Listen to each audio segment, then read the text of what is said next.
Hey guys, Milan Ariel here. Welcome back to my channel.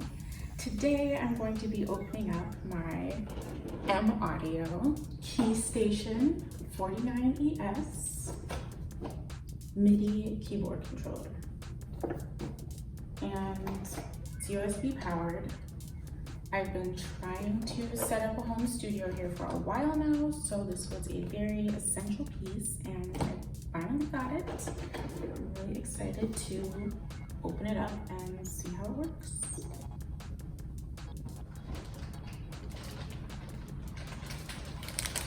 This is it.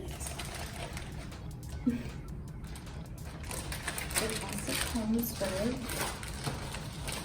the instruction manual and the USB cord. So I'm gonna go ahead and unwrap them and give you guys a look.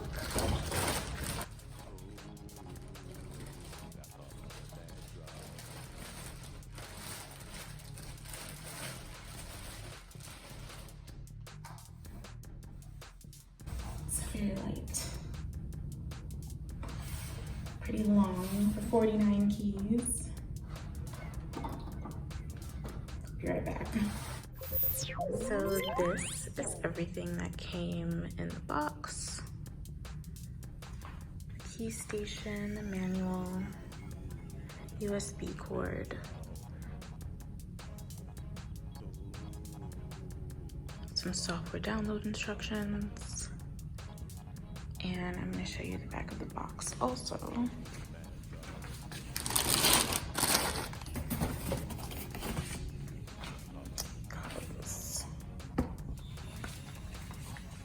This is all of the software that's included. So it's got Pro Tools, Ableton Live Lite, Mini Grand, Expand 2, Velvet. Just a little description. So I'm gonna get it all set up and get some sound going. I almost missed the safety instructions that were stuck behind the user guide. So those come in the package also. And this is the software download instructions. You just have you go to this website and register your instrument, and you can download those cool things that come with the package. But I do already have Pro Tools and Ableton on my desktop, so I'm going to be skipping that step. But this is pretty much where I'm set up for right now. I would actually love to get a stand that would fit underneath this desk. The keyboard is about 32 inches long, so it would be nice if I could kind of push it up under here when I'm not using it, but I can't seem to find a stand that's about 18 inches tall or shorter. If you guys have any suggestions, let me know. But for right now, this is where I'm going to set up. I've already plugged in the USB cord, goes in the keyboard here. And then plug that right into the back of my computer. The USB port there. So I have my output going through my sound card so that it will come out of my speakers. And I'm going to switch to my desktop view so I can show you guys how I get some sound. So this is my desktop screen, and the first thing I'm going to do is go ahead and open up Ableton Live 9.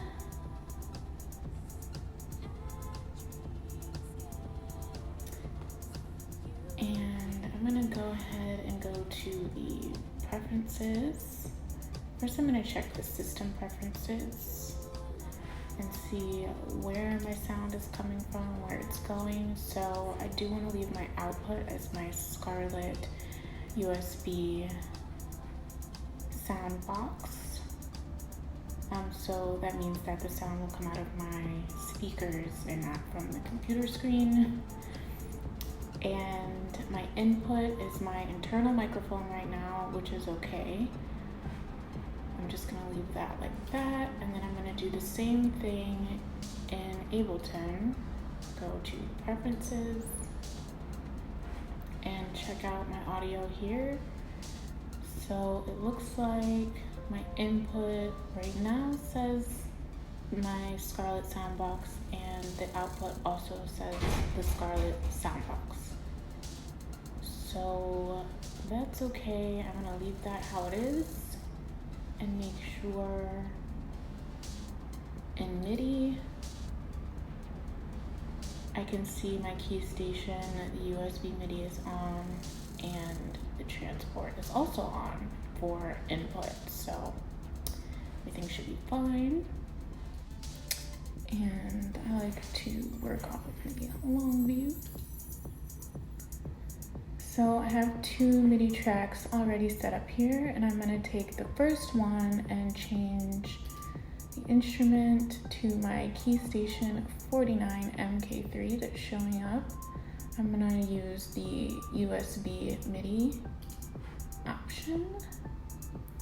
And then I'm gonna come over here and go to my plugins, drop down this VST list, and I'm just gonna choose the first one, Absinthe 5, and see if I can get just a regular piano sound.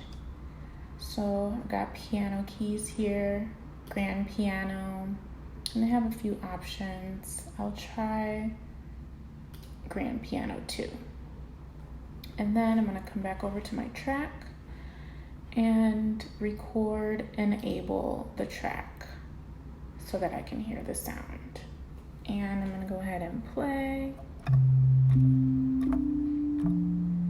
And there's some sound coming from the M audio.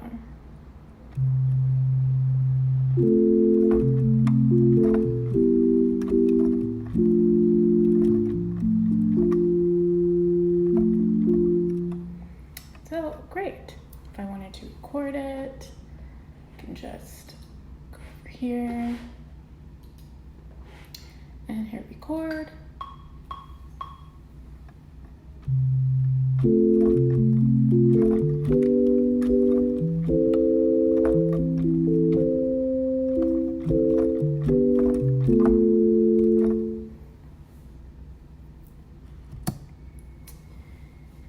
And let's play back and see what it sounds like.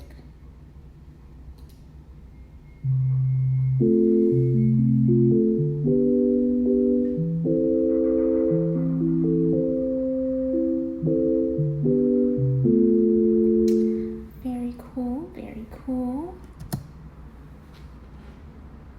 So I guess I'll have to do another video on some editing and things like that, but we did get the sound in here, and I'm going to take you back to my camera screen so you can see how I've got it set up. So it's on and popping now. Let's not forget about our modulation wheel and pitch wheel over here, our octave changer. So if you want to go up a few octaves, you can, which makes 49 keys really, really great, because really you can get a lot more than that. Volume, I have some control keys up here. So overall, I am pretty happy with my purchase. I'll keep you guys posted on anything else. Thank you guys for visiting my channel. I hope that this video was helpful for you. If you're looking for a semi-affordable keyboard for your home studio, if you are working on setting up a home studio like I am, let me know in the comments below. I want to know how that's going for you. And if you have any other questions or anything else that you wanted to see, don't hesitate to let me know about that also. Make sure you subscribe, hit the bell for notifications so you know the next time I set up a video, because I have some more equipment on the way and I can't wait to share it with you guys. Thanks again. See you later.